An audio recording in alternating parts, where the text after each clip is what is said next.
Assalamualaikum warahmatullahi wabarakatuh. Alhamdulillahi rabbil alamin. Nahmaduhu subhanahu wa nashkuruhu wa nuthani alayhi wa natubu ilayhi wa na'udzu bihi min shururi anfusina wa min sayyiati a'malina. May yahdihillahu fala mudilla lahu wa may yudlil fala hadiya lahu. Asyhadu an la ilaha illallah wahdahu la syarika lah wa asyhadu anna Muhammadan abduhu wa rasuluhu la nabiyya ba'dah. Allahumma fashalli wa sallim wa barik ala Muhammad wa ala alihi wa ashabihi. Amma ba'du, faqala Allah ta'ala a'udzu billahi minasy syaithanir rajim. Subhanalladzi asra bi 'abdihi lailan minal masjidil haram ila al-masjidil aqsa alladzi barakna hawlahu linuriyahu min ayatina innahu huwas samiul basir. Wa atayna Musal kitaba wa ja'alnahu hudan li bani Israil alla tattakhidhu min duni wakila dzurriyyata man hamalna ma'a Nuh innahu kana 'abdan syakura. Shadaqallahul adzim. Pertama kita memuji Allah dengan bertahmid sebagai ungkapan syukur kita atas nikmat-nikmat yang Allah limpahkan kepada kita. Begitu banyak nikmat Allah yang telah diberikan kepada kita hingga kita tidak pernah bisa menghitungnya. Sebagaimana Allah berfirman, wa in ta'uddu ni'matallahi la tuhsuha. Begitu banyak nikmat Allah, kalau kalian mau menghitung-hitungnya, maka tiada bilangan untuk menghitungnya. Yang kedua, kita ucapkan salawat dan salam. Semoga Allah senantiasa melimpahkan kebahagiaan, keselamatan dan keberkahan bagi utusannya, junjungan kita Rasulullah Muhammad SAW beserta seluruh keluarga beliau, para sahabat dan para pengikut beliau. Para jamaah yang berbahagia, kebahagiaan kita karena pada pagi hari ini kita bisa hadir kembali di Masjid Al-Qalam dalam rangka menunaikan aktivitas ritual pertama kita di hari ini, di pagi ini, yaitu sholat subuh, dan tadi kita tunaikan secara berjamaah dan kemudian kita lanjutkan dengan kajian pagi ini. Tadi di pengantar dibacakan ayat 1 sampai ayat 3 surah Al-Isra. Saya tidak tahu pekan kemarin apakah kajian juga membahas tentang ayat ini atau tidak.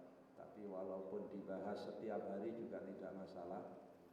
Sebagai upaya kita untuk mendekatkan diri kepada Allah, sebagai upaya kita untuk menggali, membedah rahasia-rahasia di balik pelajaran yang kita dapat dari ayat-ayat Al-Quran. Tadi di dalam surah Al-Isra, judul suratnya surah Al-Isra karena memang berkaitan dengan Isra. Kalau kita biasanya kita menyebut rangkaiannya adalah Al-Isra wal Mi'raj. Isra Mi'raj. Isra itu perjalanan di muka bumi, perjalanan horizontal. Lalu Mi'raj itu perjalanan naik dari bumi ke langit. Disebut juga perjalanan vertikal. Jadi peristiwa Isra dan Mi'raj itu dua perjalanan horizontal dan vertikal, perjalanan mendatar dan perjalanan menaik. Ada hal yang saya kira penting untuk kita bincang seiring dengan banyaknya pandangan orang dugaan atau ya perkiraan orang tentang perjalanan yang dialami oleh Nabi. Saya kira di media sosial kita juga muncul banyak pendapat. Setidaknya ada dua pendapat utama.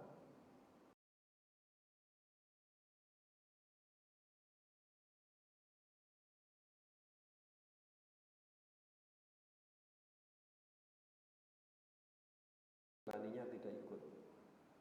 Ada yang mengatakan perjalanan itu adalah perjalanan jasmani dan rohani, fisik dan juga spiritual. Jadi badannya juga rohnya bergerak bersama dengan badannya.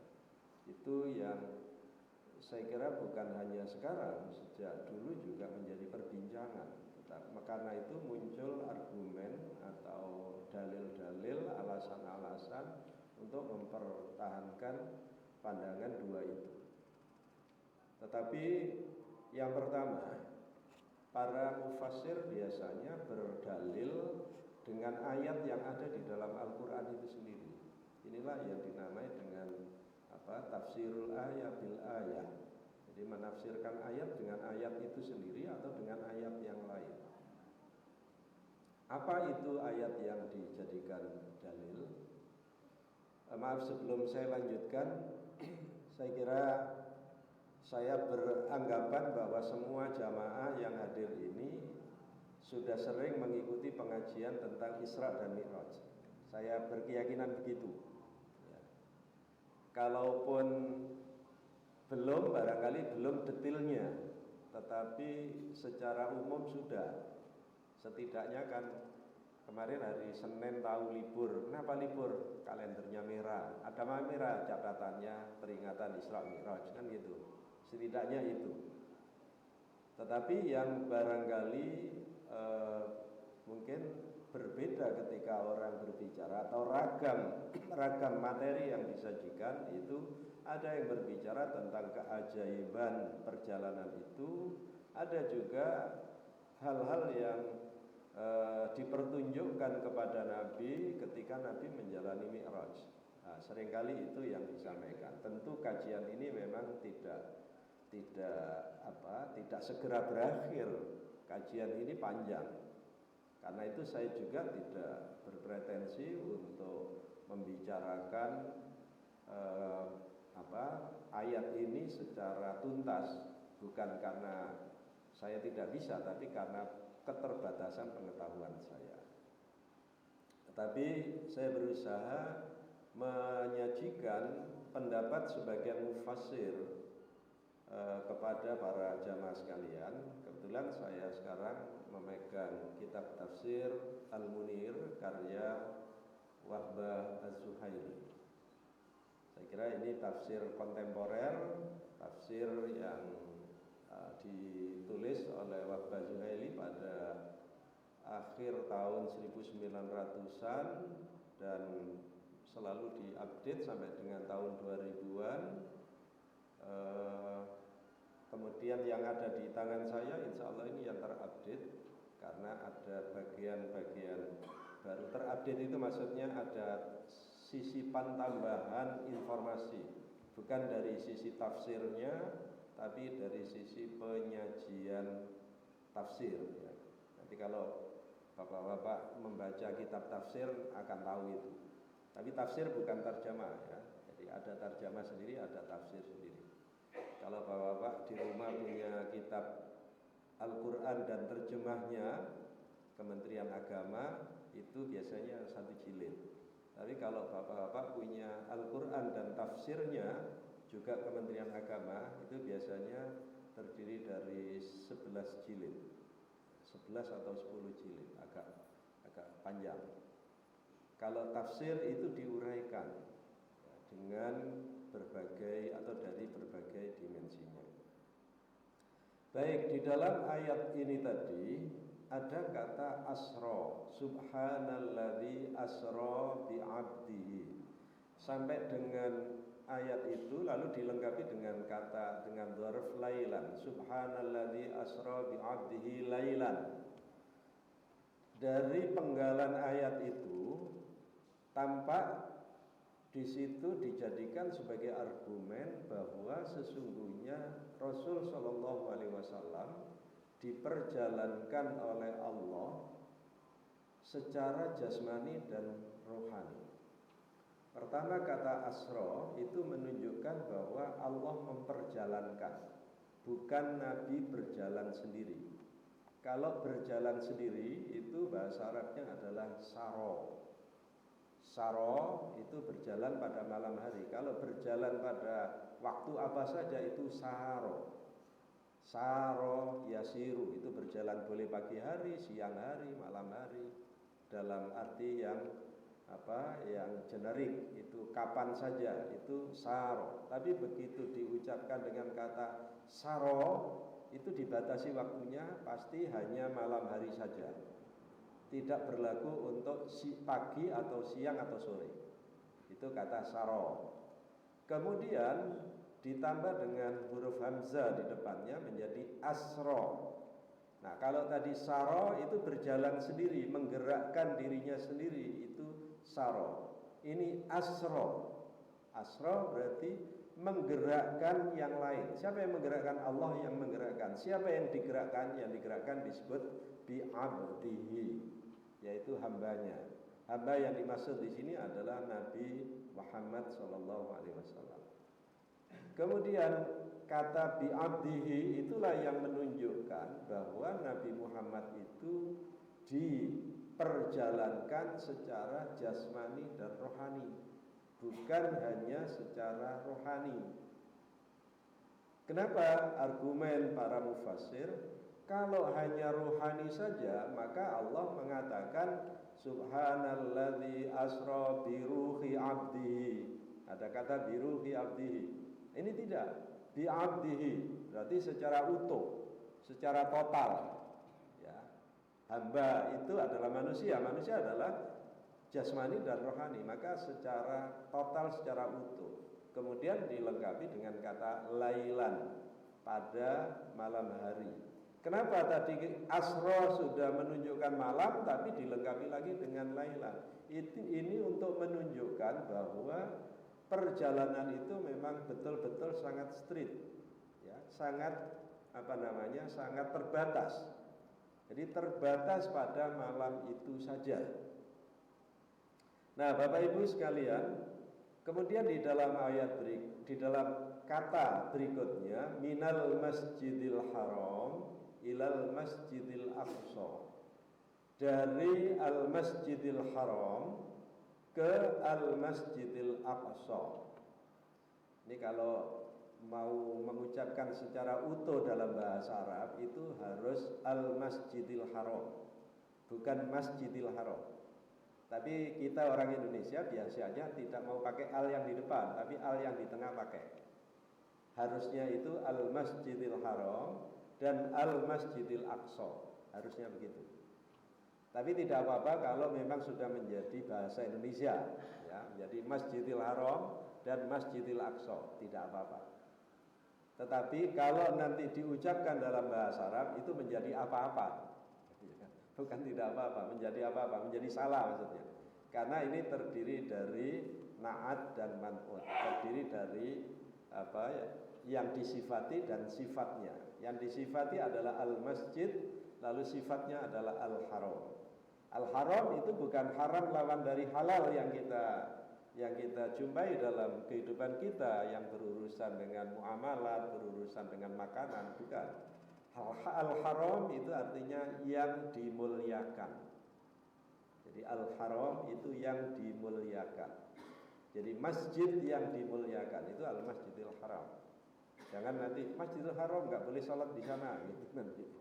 Tidak. Jadi kata al-haram itu satu kata memang banyak arti ya dalam bahasa Arab, dan juga saya kira bahasa kita juga pada kata-kata tertentu ada yang mempunyai arti lebih dari satu, tergantung konteksnya nanti. Kemudian yang kedua, ilal masjidil aqsa, ke al masjidil aqsa. Al aqsa itu artinya yang jauh. Karena memang al masjidil aqsa itu sangat jauh dari titik Mekah. Dan pada bukan hanya dinamai Al-Aqsa sejak Nabi Muhammad menerima wahyu, tetapi sejak dulu memang dinamai Al-Aqsa. Kenapa? Ya mungkin bagi orang-orang yang berjauhan Al-Aqsa itu jauh gitu. Tapi begitulah namanya. Jadi dinamai Al-Masjidil Aqsa.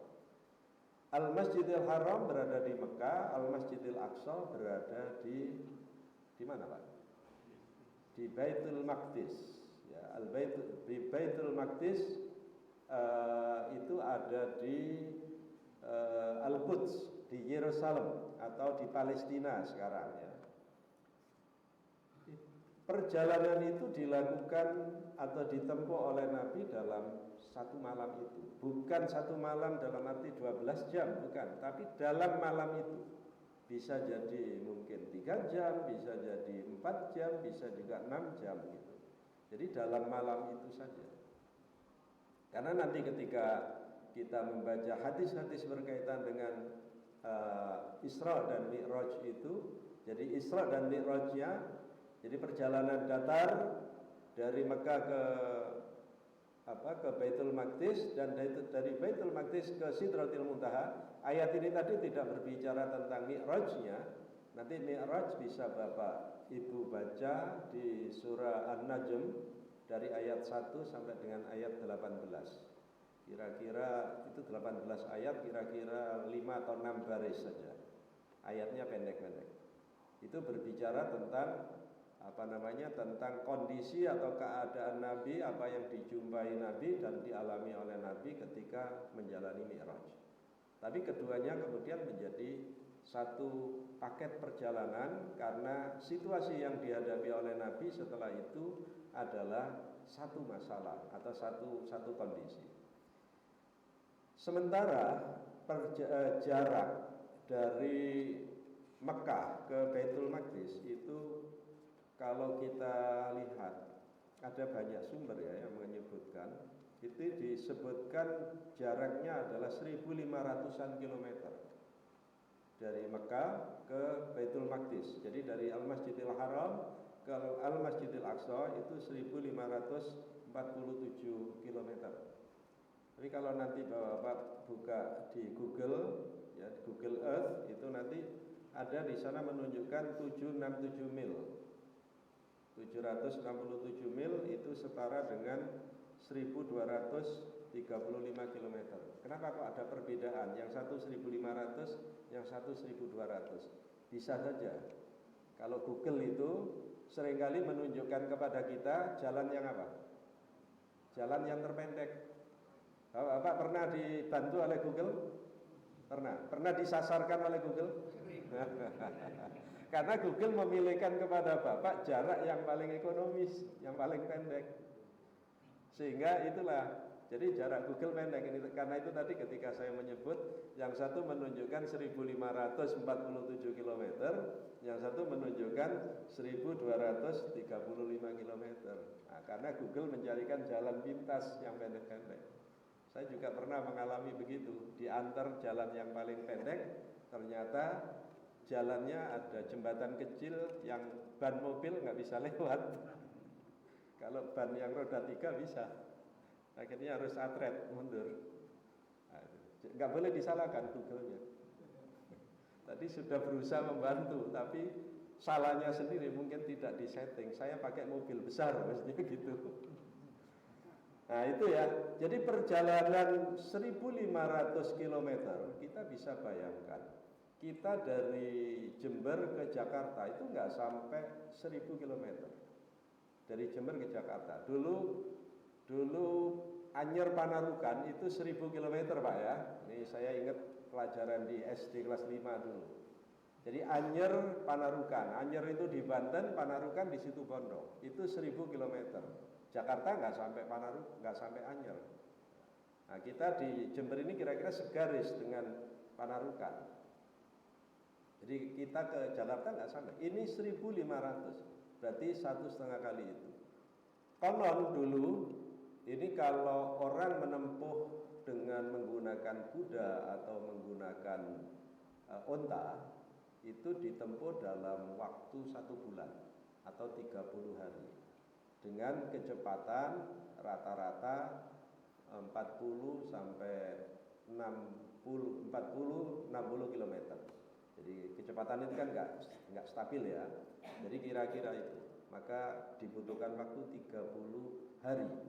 Sementara Nabi Muhammad diperjalankan hanya dalam malam itu saja. Nah, inilah kemudian beberapa ulama menyebut inilah salah satu mukjizat yang dialami oleh Nabi.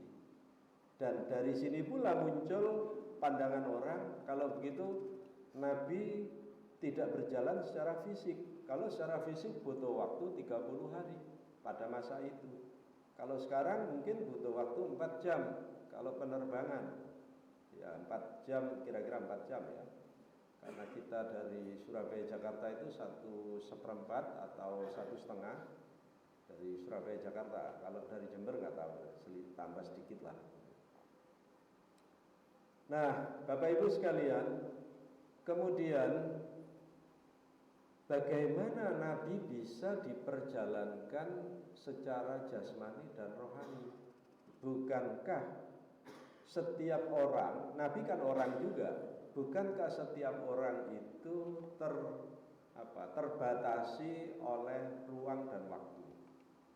Kita semua ini terbatasi oleh ruang dan waktu. Ketika bapak-bapak sedang berkumpul di Masjid Al-Qolam seperti ini, kalau ada tamu datang ke rumah bapak, pasti nggak ketemu. Pasti nggak ketemu. Kenapa? Karena dalam waktu yang sama, kita hanya membutuhkan satu tempat ini saja. Tidak mungkin. Kalau mau pulang, ya tergantung nanti rumahnya di Perumahan Semeru butuh waktu 5 menit. Itu pun kalau ketika nyelater sepeda motor langsung hidup. Kalau masih ngadat-ngadat dikit bisa 15 menit gitu. Apalagi yang rumahnya agak jauh. Tapi Nabi bisa diperjalankan dalam waktu yang singkat. Kenapa begitu? Nah, disinilah tidak semua kehidupan di dunia ini selalu berada dalam hukum dunia itu. Apabila, nah ini ada apa apabilanya? Apabila pemilik dunia itu menghendaki lain. Saya kira kita pernah membaca kisah tentang Ibrahim ya, Nabi Ibrahim muda yang dibakar oleh Namrud. Mestinya orang dibakar itu mestinya hangus. Mestinya.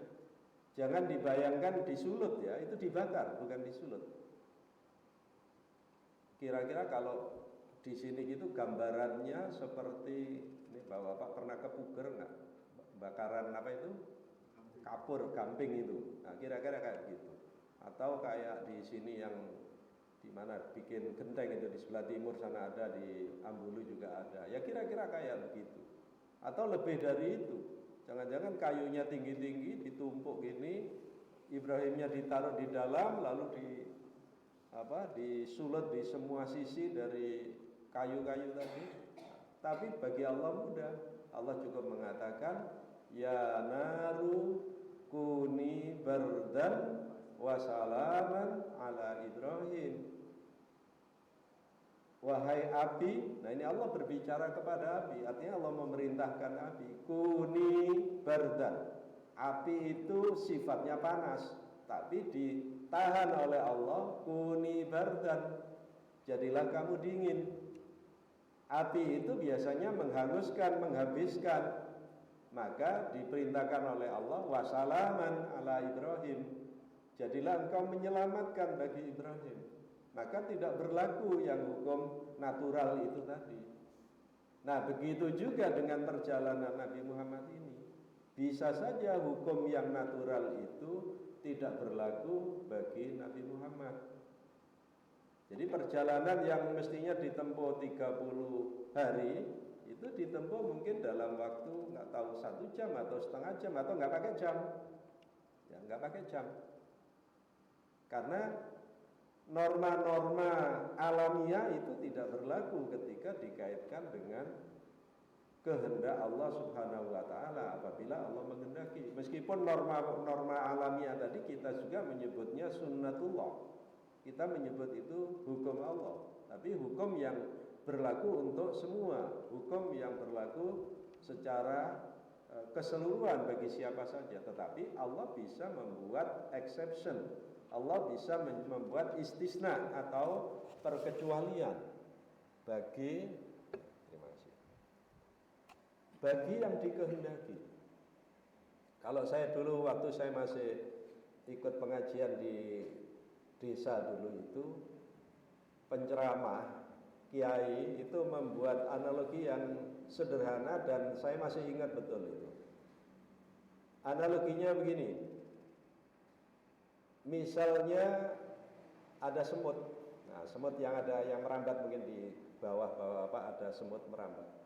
Semut itu mungkin enggak dia bisa berjalan dari Jember ke Surabaya? Tidak mungkin. Tapi bisa enggak semut ini pindah dari Jember ke Surabaya dalam hitungan 4 jam? Bisa. Misalnya semut itu nempel di celana Bapak, lalu Bapak naik kereta sebentar lagi. Jam berapa ini? Nah, jam 5:15 ini ada kereta. Lalu berangkat, nyampe Surabaya. Ternyata kemudian semut tadi masih hidup sampai di Surabaya. Lalu ketemu temannya semut di sana. Kamu kayaknya semut Jember kamu, bukan dari Surabaya. Kok bisa kamu di sini? Ya bisa. Nah, ternyata teman-temannya sana nggak percaya ini, nggak percaya kalau dia baru datang pagi tadi masih di Al-Qalam gitu. Nah, jadi contoh seperti itu. Padahal ini contoh yang empirik ya, contoh yang empirik, gampang, maksudnya logika gampang-gampangan seperti itu, Pak. Kenapa? Karena ikut yang lebih berkuasa dari semut, yaitu yang Bapak ini. Nah, karena Nabi Muhammad itu dibawa oleh yang Maha Kuasa, oleh Allah, maka hukum-hukum yang berlaku bagi manusia, hukum yang berlaku bagi alam semesta bisa saja dieksepsi oleh Allah. Sudah, itu urusan saya. Ya, itu urusan saya. Itu kan kira-kira sama dengan masalah-masalah politik sekarang. Begitu pimpinan tertingginya mengatakan hentikan itu, dihentikan semua. Padahal sekian lama rame aja gitu. Nah, jadi begitu ada yang kuasa, padahal tadi yang kuasa di dunia, ini yang kuasa dunia akhirat ini, Allah Subhanahu wa taala. Oleh karena itu, inilah bukti bahwa sesungguhnya Nabi Muhammad itu diperjalankan secara jasmani dan rohani. Itu satu argumen dalam tafsir. Kemudian dilengkapi lagi argumen yang lain. Nabi Muhammad ketika sudah pulang dari Mi'raj, ya, jadi dari Mekah ke Baitul Maqdis, kemudian ke langit, ke Sidratil Muntaha, itu langit tertinggi, lalu selesai mendapat perintah. Saya kira nggak perlu saya sampaikan kan, pasti udah tahu itu perintahnya adalah sholat kan itu. Kemudian turun. Setelah turun Nabi kembali ke Mekah. Pada malam itu juga, di akhir malam, Nabi tiba di Mekah, ada di rumah, lalu Nabi tidak enak di rumah, Nabi ke Al-Masjidil Haram. Tapi walaupun di Masjidil Haram, Nabi masih tidak enak, rasa tidak enak. Ini saya mengalami sesuatu yang tidak mudah untuk dilogikakan oleh masyarakat. Ini saya mau cerita ini bagaimana ini nanti. Apa respon masyarakat? Itu yang dialami oleh Nabi. Tapi terlebih dulu paginya tadi sebelum pergi ke Masjidil Haram, Nabi sudah cerita pada keluarganya. Salah satunya Ummu Hani. Ummu Hani itu sepupu, saudara sepupu. Itu Ummu Hani itu kakak Ali bin Abi Thalib. Kata Ummu Hani, Muhammad jangan ceritakan itu kepada orang-orang nanti. Itu pasti kamu dibilang bohong, kamu dibilang mimpi, kamu dibilang gila, jangan diceritakan. Nabi Muhammad dinasehati itu oleh Ummu Hani. Ya itulah yang membuat Nabi ketika berada di Masjidil Haram itu, Nabi agak berbeda, penampilannya agak berbeda. Mungkin agak gelisah, agak kalau kita mengalami sesuatu kan begitu. Maka orang yang datang bertanya, kenapa Muhammad, kamu kok beda, tidak seperti kemarin? Termasuk di sana ada Abu Jahal, ada Abu Lahab. Nah, mungkin ada pertanyaan, Abu Jahal, Abu Lahab kok ke Masjidil Haram? Nah, ada pertanyaan itu. Pada saat itu belum ada perintah sholat, Pak. Jadi Masjidil Haram itu di dalamnya ada apa? Di tengah Masjidil Haram ada Ka'bah. Ka'bah itu tempat kunjungan siapa saja, Pak. Jadi orang-orang musyrik, jahiliyah, Quraisy itu semua tetap ke Ka'bah. Ka'bah itu diakui sebagai tempat suci oleh semuanya, bukan hanya orang yang beriman kepada Nabi Muhammad, tapi semuanya menjadikan Ka'bah itu sebagai tempat suci. Maka orang-orang Mekah itu ketika menyebut Allah itu menyebut Rabbu Ka'bah, Tuhan penguasa Ka'bah, Allah itu. Jadi sebenarnya mereka sudah punya iman kepada Allah ya, dan menganggap Ka'bah sebagai tempat suci. Nah, mereka di sana bertemu dengan Nabi Muhammad. Lalu ditanyalah, karena pamannya yang bertanya, maka Nabi menceritakan, saya tadi malam itu diperjalankan oleh Allah ke Al-Masjidil Aqsa. Ya, langsung sontak kaget. Kamu ini sadar apa tidak? Kamu sadar apa tidak? Masjidil Aqsa itu jauh. Tadi kita sebut 1.500 km. 30 hari kalau mau ke sana. Kamu kok pagi-pagi sudah ngomong begitu? Kemarin kamu ada di sini juga. Tapi Nabi Muhammad terus menjelaskan itu sampai mereka tetap tidak percaya. Akhirnya berita meluas, menyebar. Sampai ke pasar-pasar orang berbicara tentang cerita Nabi Muhammad. Gak tahu ada yang pegang kepalanya apa enggak ya. Tapi ini orang ini benar apa enggak, orang ini mimpi apa mengigau gitu. Akhirnya sampai pada akhirnya orang-orang berdatangan, lalu tokoh-tokoh Quraisy karena mereka mempunyai rasa benci kepada Nabi Muhammad, ingin menjatuhkan Nabi Muhammad di hadapan publik. Nah, ada orang di Mekah itu, ada orang yang baru saja pulang dari Al-Masjidil Aqsa. Masjid Aqsa itu bapak-bapak sekalian adalah tempat ziarah, seperti halnya Al-Masjidil Haram itu tempat ziarah. Tempat ziarahnya oleh tempat ziarah ahlul kitab ya, orang-orang pengikut agama Yahudi, agama Nasrani itu berkunjung ke sana. Nah, orang yang baru datang dari sana dihadirkan untuk menyaksikan cerita Muhammad ini tadi. Maka ketika di interview ditanya ya macam-macam lah. Kalau orang lagi nggak suka itu kan pertanyaannya kadang misalnya di sini berapa sandal yang baris di depan tadi misalnya begitu Pak. Misalnya, padahal itu kan tidak urgen ya. Karena ada orang yang mungkin saja bawa sandal 2 pasang mungkin Pak. Ada nggak yang bawa sandal 2 pasang? Boleh jadi. Karena nanti mau ganti gitu misalnya. Atau kemarin sore ketika keluar sandalnya ketukar, nah, maka pagi ini bawa 2 pasang, boleh jadi kan gitu. Nah, maka ketika disuruh ditanya begitu, ini akurat apa tidak? Ya itu tergantung nanti. Tapi ketika Nabi Muhammad ditanya, misalnya bagaimana keadaan Al-Masjidil Aqsa, dijawab oleh Nabi Muhammad, kemudian di cross check kepada orang yang baru pulang dari sana, dikatakan betul. Ditanya bagaimana, berapa pintunya, dijawab oleh Nabi Muhammad, lalu di cross check kepada orang itu betul. Termasuk kira-kira berapa trap tangganya kira-kira begitu dan sebagainya. Pokoknya ikhwal tentang Al-Masjidil Aqsa itu ditanyakan dan dibenarkan. Maka di dalam hadis itu disebutkan bahwa Nabi Muhammad itu ditampakkan oleh Allah, ditampakkan kembali oleh Allah ketika mendapat pertanyaan itu. Kalau kita berjalan kan belum tentu ngitung kan Pak ya, ya sama kayak ini tadi lah. Bapak yang sudah berhari-hari, bertahun-tahun ada di Masjid Al-Qalam, kira-kira kalau saya tanya ada berapa pintu Pak? Ya paling, Mas sebentar, saya merenung dulu ngitung ini berabstraksi. Itu sama dengan kita pernah berkunjung ke gedung Lawang Sewu di Semarang. Nama gedungnya Lawang Sewu, Pak. Ternyata nggak sampai 1000, hanya 900 berapa gitu. Ternyata 900 itu dihitung semua, bukan pintu yang tempat kita keluar, termasuk satu pintu itu bisa dihitung 4 karena daun pintunya 2, di atasnya 2 gitu. Akhirnya menjadi 1000 itu, Pak.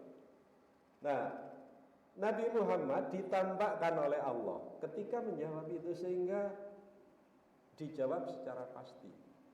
Akhirnya orang baru mempercayai bahwa Nabi Muhammad memang betul-betul. Tapi banyak yang ragu. Akhirnya ya dasar kalau orang tidak suka walaupun betul itu tetap ditolak. Kenapa? Karena tidak logis. Beda dengan Abu Bakar. Abu Bakar yang sahabat Nabi itu, dia berprinsip Abu Bakar, pokoknya yang mengatakan Muhammad bagaimanapun saya percaya. Karena saya tahu track record orang ini. Saya tahu karakter orang ini.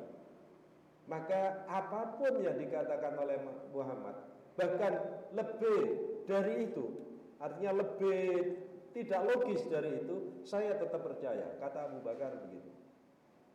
Nah, maka disitulah kemudian terseleksi pengikut-pengikut Nabi. Nah, Bapak Ibu sekalian,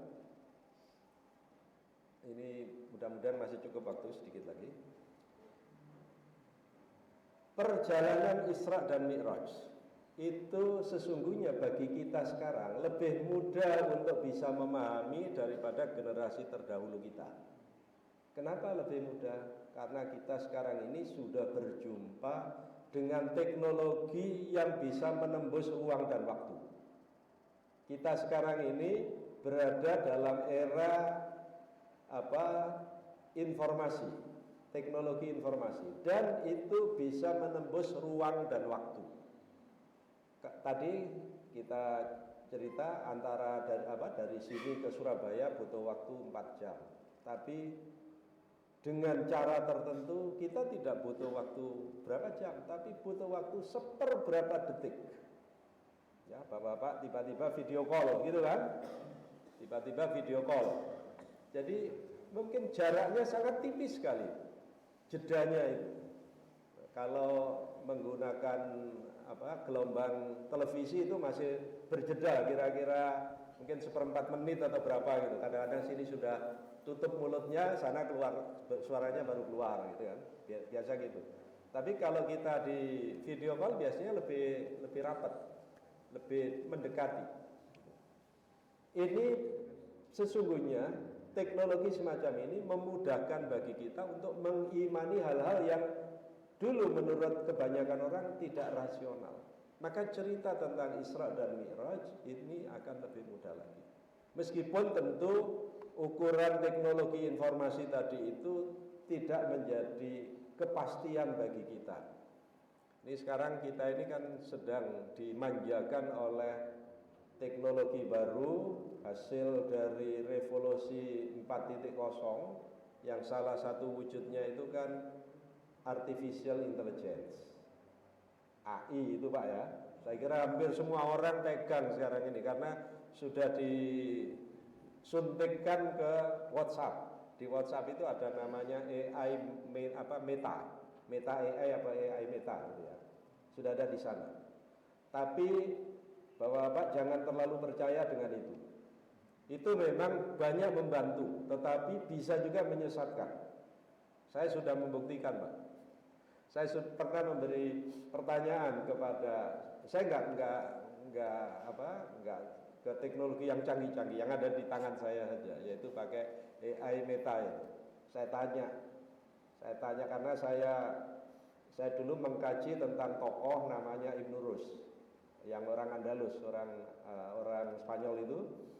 Ibnu Rus itu dulu pernah mengalami kezaliman yang dilakukan oleh penguasa atas laporan lawan politiknya, seperti sekarang ya. Jadi mengalami kezaliman oleh penguasa atas laporan atau fitnahan lawan politiknya.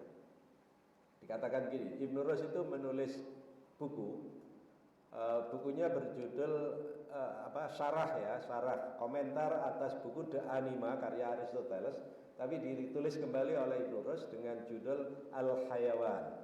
Ini judul bukunya, Al-Hayawan. Al-Hayawan itu hewan bahasa Indonesia kita itu. Kemudian di dalam buku itu ada satu kalimat, penggalan kalimat, Ra'aitu zarrafa fi hadiqati malikil barrain. Tapi ditulis tulisan tangan, dulu belum ada mesin tik, belum ada komputer, Pak. Tulisan tangan. Ra'aitu zarrafa fi hadiqati malikil barrain. Aku melihat zarrafa, itu jerapah ya. Aku melihat jerapah di taman Raja Dua Daratan, Malik al-Barrain. Tetapi tulisan al-Barrain itu di dulu kan tulisan itu belum tentu langsung dipublikasi seperti sekarang, Pak. Kalau sekarang kan ngetik langsung bisa tersebar. Dulu kan tulisan tangan. Maka tulisan tangan ya hanya satu itu saja manuskripnya.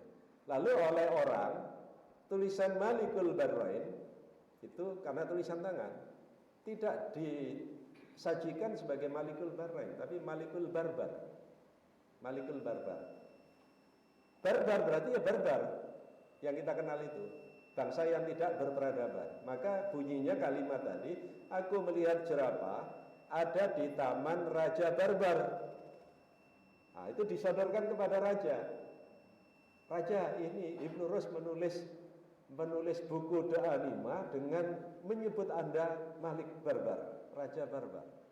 Marahlah raja. Nah, kata Malik Barbar itu saya tanyakan kepada AI. Saya tanya, bagaimana pendapat Anda dengan tulisan Ibnu Rushd tentang Malik Barbar? Diterjemahkan, ya memang Ibnu Rushd pernah menulis bahwa raja itu adalah raja barbar. Raja barbar adalah raja yang tidak berperadaban, yang berlaku zalim dan sebagainya. Lalu saya komentari. Dia masih ini. Tapi kemudian komentar saya yang ketiga, tidak begitu, itu adalah tuduhan orang. Lalu AI apa katakan? Mohon maaf atas kesalahan ini. Nah, jadi dia itu mengikuti apa yang kita masukkan. Itu. Maka hati-hati Bapak-bapak nanti kalau bertanya, apakah Anda kenal Pak Amin misalnya gitu ya, tanya gitu. Maka nanti bisa jadi dijawab Amin yang lain, Pak. Maka hati-hati memberi input. Kemarin saya juga tanya kepada dia tentang seseorang, saya panggil namanya karena dia terkenal dengan nama Gus siapa gitu ya. Saya tanya, apakah Anda kenal Gus ini gitu. Maaf saya tidak kenal. Lalu saya tambahi, orang ini adalah orang yang sangat terkenal di kota ini. Oh iya, dia adalah penceramah yang sering sering diundang ke mana-mana. Padahal dia nggak biasa ceramah gitu. Jadi begitu Pak ya. Itu sisi yang lain. Tapi sisi yang lain lagi, kita mendapat keuntungan dengan teknologi itu. Banyak hal yang bisa kita dapat dan banyak hal yang membantu kita dari hal-hal yang tadi tidak rasional bisa diantarkan kepada kita menjadi rasional. Untuk merasionalkan begini, ini produk manusia saja bisa begini, apalagi yang menghendaki Tuhan, gitu Pak. Jadi itu memudahkan bagi kita. Sehingga tentang Isra dan Mi'raj tadi, tetaplah kita meyakini bahwa itu dialami oleh Nabi secara jasmani dan rohani. Terutama karena ayatnya berbunyi bi'abdihi, ya, secara utuh hamba itu.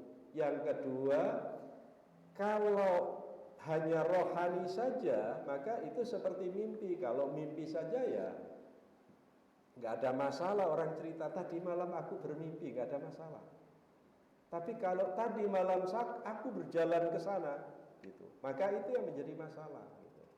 Nah, itu diperdebatkan orang, karena diperdebatkan itu bukti bahwa Nabi memang menceritakan bahwa dirinya berjalan secara jasmani dan secara rohani.